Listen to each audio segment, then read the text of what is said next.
În cabinetul Humano-Clinic auzim des această frază și de multe ori răspunsul nostru începe la fel. Mai întâi, haideți să vedem dacă este într-adevăr cea mai potrivită soluție pentru dumneavoastră.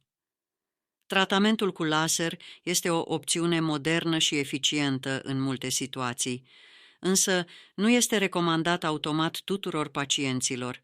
Fiecare persoană este diferită, iar alegerea tratamentului depinde de rezultatul consultației și al ecografiei Doppler.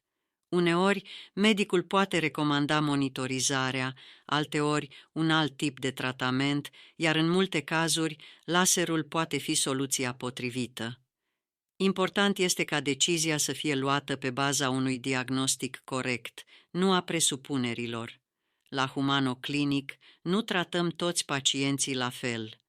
Tratăm fiecare pacient în funcție de nevoile lui.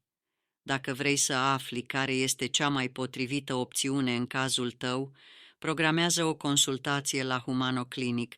Cel mai bun tratament este întotdeauna cel recomandat special pentru tine.